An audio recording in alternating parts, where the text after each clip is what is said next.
in matters of salvation, faith, and life. Proclaiming and contending for the Christian faith. Understanding the Bible in its simplest sense. Truth through the lens of the Holy Scriptures. I'm Randy Marshadesh. And I'm Tim Duhay Longsod. And you're watching Truth in Focus.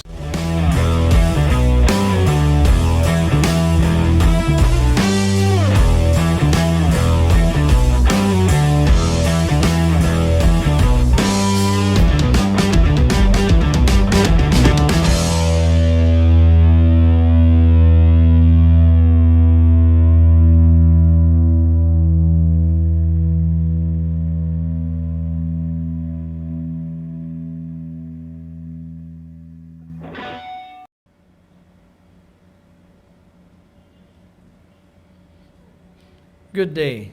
Welcome to another episode of Truth in Focus. This is Randy Marshadesh. And this team, Duhay Longsod. And ngayong araw na ito, pag-uusapan po natin ang topic na Baptism and the Lord's Supper. So, Tim, ano ang mga expectation mo sa ating pag-uusapan if we talk about this topic, Baptism and the Lord's Supper? Not very much, Randy, because compared to other chapters of the 1689 Confession of Faith, na medyo talagang doctrinal yung katuruan, Baptism and the Lord's Supper, at least in chapter 28 that we are dealing with, is kind of a light teaching, because at the end of the day, tinuturo lang niya na ano ba yung dalawang ordinansa na inakda ng ating Panginoong Jesus. But when it comes to importance, this is very important, Randy, to understand, because these two ordinances are the ordinances that the church practices. So, masasabi natin na kapag ang isang church hindi gumagawa ng ganitong ordinance, we might say that they're not following what Christ instituted. Okay. So, ganun siya ka-importante sa aking pananaw. So, parang hindi siya ganun kabigat o ganun kalalim na doctrine to tackle para sa iba siguro, no? As you've said. Pero, importante pa rin talaga siya. Yes, because sabi ko nga, these are the two ordinances that were instituted by the Lord Jesus Christ Himself. No other, Randy, as compared to other religion na matatawag natin na they practice a lot of sacraments, because ordinance, Randy, sometimes are called in other terms as sacraments. So those religion that practice a lot of sacraments, they are called sacramentalists. Ano? Napakarami yung kanilang sinusunod na sakramento. Dito sa atin, ang ating paniwala dadalawa lang ang sakramento na itinakda ng ating Panginoong Hesus. So, okay. So, siguro madadaanan natin yun in passing rin mamaya, no? Kung bakit naging 7 sa iba at ang pag-uusapan natin ngayon is 2 lamang. Siguro madaanan natin yun in passing mamaya. So, again, kung kayo po ay bago pa lamang napadaan sa ating channel, muli inaanyayahan po namin kayo na panoorin po yung aming podcast. We upload our videos every week sa Facebook and YouTube. Na makikita niyo po sa page po ng Herald of Grace Bible Fellowship of Davao. You could also find us in Modern Reformation TV sa YouTube, and Modern Reformation para naman po doon sa ating Facebook community. And by the way, Randy, this is also being shared by our friends, like the Tagum Reformed Baptist Fellowship. Pag pinasa natin sa the Reformation page natin, and they see it, that's also the time for them to share it to other people, so they can benefit also from the podcast. Saka by the way, huwag niyo pong kalimutan, no, kaligtaan bukod sa pinapanoorin po is give us a thumbs up, like, and kindly share po yung ating mga content every week. And siguro without any further ado, let's get it on, kumbaga. Okay, I was given the opportunity to discuss paragraph 1A and paragraph 1B of the 1689 Confession of Faith, chapter 28. Yung paragraph po na ito, paragraph 1A, is the institution or specific character, Randy, of the ordinances. In the London Baptist Confession of Faith, chapter 28, the specific character of baptism and the Lord's Supper is described this way. Ordinances daw ito, Randy, of positive and sovereign institution. Now, definition of terms is in order here dahil ang sabi kasi, ordinances of positive and sovereign institution. Kinakailangan po natin ipaliwanag ng simple lang para maintindihan ang mga words na ito. What is an ordinance? Ang ordinance, sabi ni Webster, is a direction or command.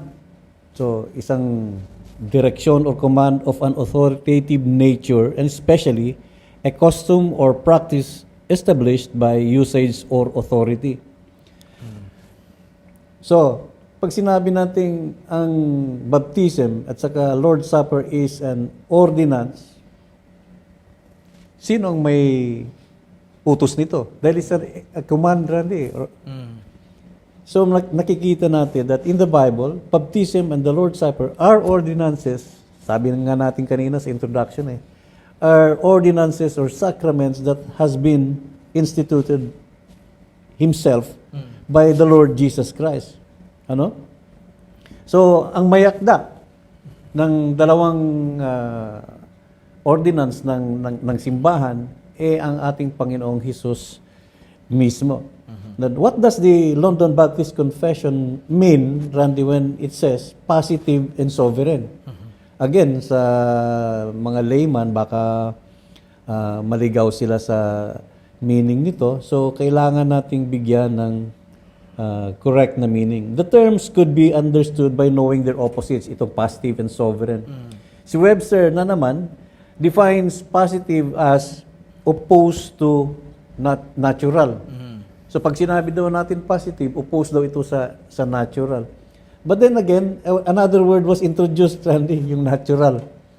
So in theological discussions, we often hear about natural law, law of nature. Yun ang mga namimit natin na mga words that uses the word natural.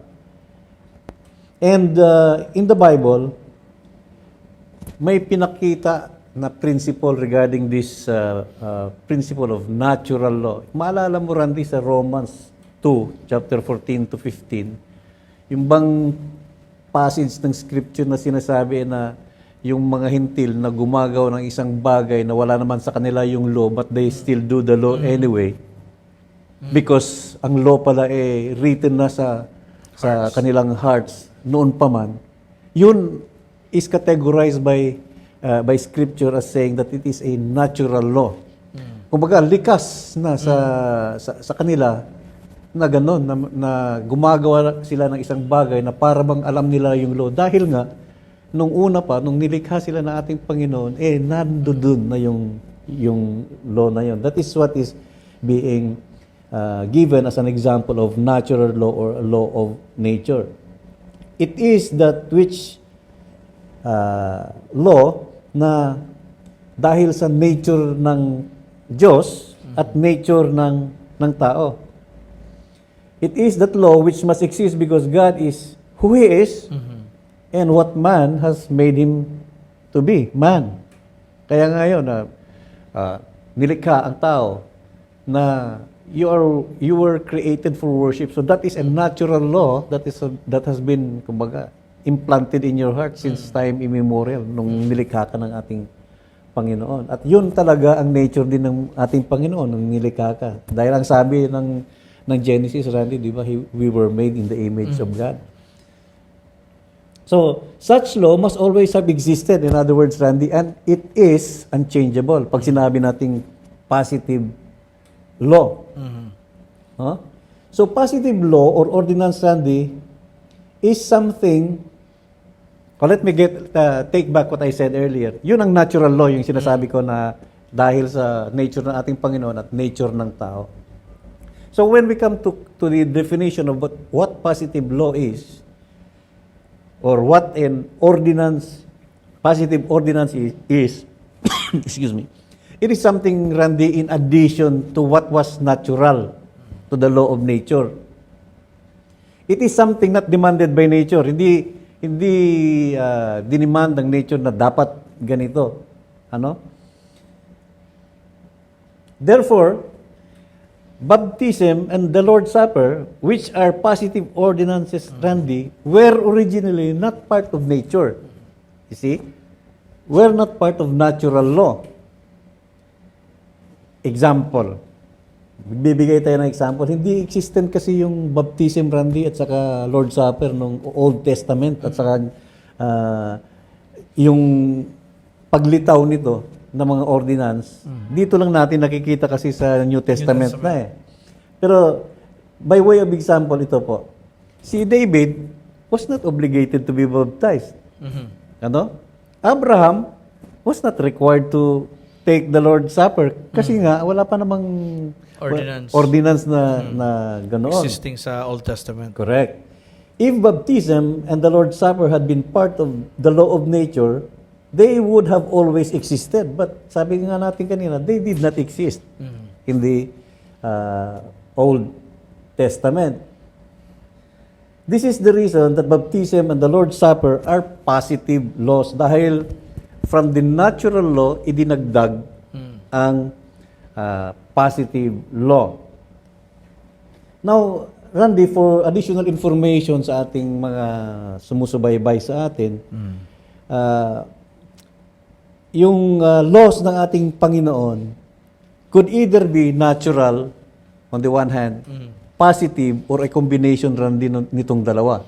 Again, yung laws ng ating Panginoon could either be natural, number one, it could be positive, number two, or a combination of natural and positive. Example sa natural, in chapter 19, paragraph 1 of and 2 of the London Baptist Confession of Faith of the Law of God, yung nga sinasabi ko kanina, Randy, na yung law ng ating Panginoon, nalagay na sa puso noong nilikha tayo ng Panginoon. So, natural yon.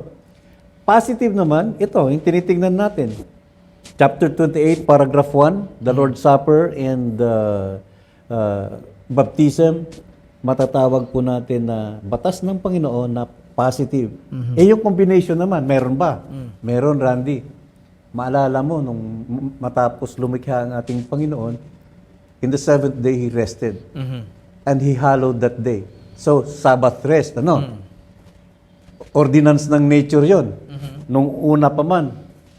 Bagamat existent na yun, Randy, lumabas ang law ni Moses, for example, na talagang you have to keep the Sabbath, you see? So, it was institutionalized, as it were.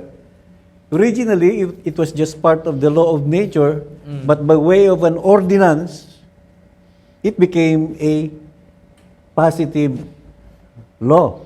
So, kombinasyon ng natural at saka positive law ang Sabbath rest. Webster has a second definition of positive. Kanina sabi natin yung positive is opposed to natural eh. As arbitrarily set naman daw ang sabi ni Webster, Randy, arbitrarily depending on the discretion. Pag sinabi natin arbitrarily, depende sa discretion ng individual. The individual determines whether or not ano ang ibabansag mo sa law na yan. Yun ang isang kahulugan ng positive. With this definition, we can see that the law of nature is not arbitrarily set. Dahil ang Panginoon ang nagdikta nun.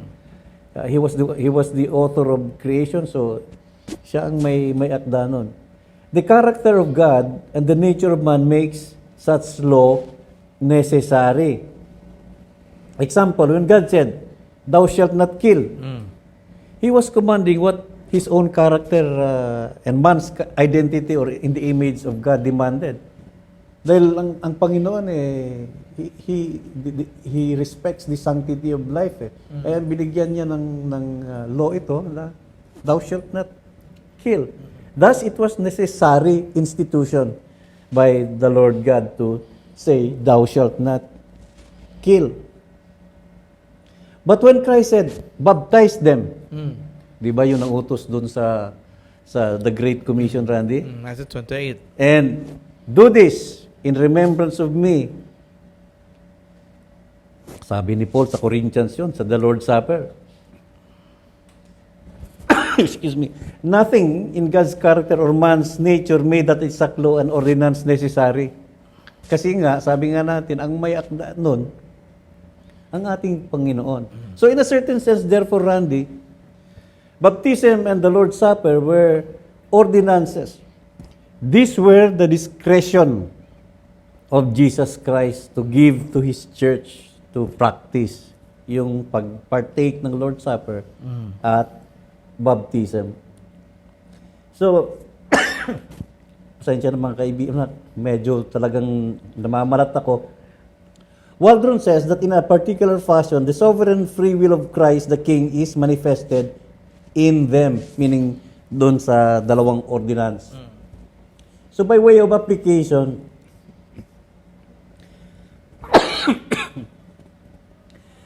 careful observation and obedience to Christ's positive and sovereign institutions, meaning these two ordinances, Randy, manifest a peculiar love and loyalty to the will of Christ the King. Ibig sabihin, yung simbahan, kapag sinusunod nila itong utos ng ating Panginoon, nagpapakita ng kanilang loyalty at saka kanilang pag-ibig doon sa nag-utos. Kasi ang Christians, we believe that Jesus Christ is our King. Not only our King, the King of Kings. Therefore, when the King says, do this, Randy, di ba? Kahit na sa yung monarchy, pag sinabi ng hari na ganito yung kanyang nasasakupan ba subordinates. Sasabihin na ayaw kong sumunod sa iyo? Hindi. 'Di ba? Pag if you are under subjection of the king, then you have to follow by not in a manner of a legalistic way na basta lang sumunod.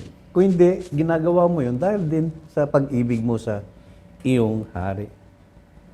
So not doing the ordinances, therefore, shows a lack of respect, Randy, for Christ's kingly office. Keeping the laws of nature may flow merely from an enlightened conscience. But properly observing the ordinances of Christ, sabi ko nga kanina, exhibits your love for His will. Just because it is His will. So yun, Randy, ang kalakip sa paragraph 1A. Itutuloy ko ba, Randy, yung paragraph 1B? Tuloy mo na lang kasi parang medyo kasi portion na lang Kasi mga kaibigan, itong paragraph 1B, ang pinag-uusapan lang naman natin, we have intimated it earlier on, their authorization or exclusive author. So ang tinatanong natin, sino ba may panukalan nito? Sinabi na natin kanina. Sino ang may akda? Oo. We are asking the question, who is the author of the ordinances? Or who is the author of these commands? Itong dalawa. Now, the London Baptist Confession of Faith is worded this way. Ganito ang pagkakasulat po sa London Baptist Confession of Faith. Baptism and the Lord's Supper are ordinances of positive and sovereign institution appointed by the Lord Jesus. Yun po yung i-underline po natin doon. Itong dalawang ordinansa na ito, hindi kahit sino na lang dyan ang nag-utos na o nagmando na gagawin yan. Ang Panginoong Hesus po ang the only lawgiver ang nagbigay ng utos na yan. In other words, the exclusive author of the ordinances in a direct way of saying is the Lord Jesus Christ. That's why ito nakikita mo sa scripture. I mentioned the Great Commission kanina. Di ba siya ano bang inutos doon, Randy?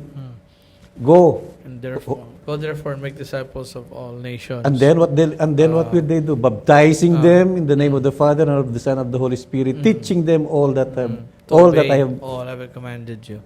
Sino may sabi nun? Si Herod? Hindi naman. Si Jesus Christ ang sabi nun. That's why it's called the Great Commission, because it was the great Lord Jesus Christ who did the mandate. In 1 Corinthians 11:24 and 25, nabanggit ko rin ito kanina. In the institution of the Lord's Supper, in 1 Corinthians 11:24 and 25, Sabi doon, do this in remembrance of me. Who is this me here? Jesus Christ. Jesus Christ. And then he says, additionally, drink it, meaning the cup. In remembrance of me. Again, who is the me? Jesus Christ pa rin. Ganon ka simple. This means that we are baptized and to eat the Lord's Supper properly only when we do it because, sabi nga, we have been told to do it by the Lord Jesus Christ Himself. Sabi ni Waldron Randy, there is no glory or benefit in observing these rites out of tradition. Kasi may mga ganon, Randy, na they attend a certain gathering and then kumbaga pag natapos yung the Lord's Supper na tatawagin natin parang tapos na rin yung parang I'm done with it. Let's go on with life. Na-comply ko na, parang ganun. So out of tradition. Or you just do it simply because it seems like a good idea to do it. Maalala ko, meron tayong kaibigan gano'n na parang atat na mag-partake ng Lord's Supper. I don't know what is his motivation, why he's so excited na Kasi sa kanya, you take it anywhere, okay lang As long as you take it every month. Oo. Actually, yun isang magiging tanong ko sana kasi particularly sa ating friend na para bang because the church that he is with before is not yet a constituted or a covenanted church. It's a fellowship, just like what we have right now in the vow. So, in tradition, sa Reformed tradition, that's what I meant is Reformed tradition, hindi yung ibang tradition, is that you cannot partake the Lord's Supper not until yung grupo o yung fellowship Has ay been covenanted. Covenanted as a constituted church. At the same time, there must be, yun, tatakal ko mamaya kung sino yung qualified. Or Randy, if the church is not yet covenanted, he could partake it in a church that is covenanted with similar persuasion. Yes, similar. So, hindi po pwede yung hindi similar yung persuasion. So, ngayon, sa kanya, what he does is that every month, kada first Sunday, you will not find him in that particular church, but rather, he'll be looking for a church that will cater him because sa kanya pa is panata raw niya. Panatang makabayan. Panata niya na every month, kailangan makakatake siya ng Lord's Supper. Yun nga, kahit ako hindi ko rin maintindihan kung saan yung pinaghuhugutan niya noon biblically, it's because para bang sa kanya is panata nga raw yun. I did not see in the scriptures that there's a vow or an oath that you ought to have a communion or the Lord's Supper not to be a partaker of it. Kasi it's not even mandated as an oath sa scriptures. Yung quotation nga na sinabi ko kanina do this in remembrance of me. Siguro naman kung panata ang intensyon ng ating Panginoon nung sinabi niya yon, di manumpa kayo na talagang susundin niyo itong sinasabi ko. Pero hindi yun ang sinabi ng scripture kasi. He just simply said, do this in remembrance of me. So actually, Randy, yun ang buod ng paragraph 1B naman ng confession. Dahil tinutukoy lang naman dito kung sino yung kung sino yung nag-command sa kanyang simbahan na gawin itong mga ordinance na ito, which we have identified as Jesus Christ. So we have discussed parts 1 and 2, and we'll be back for part 3 of this topic.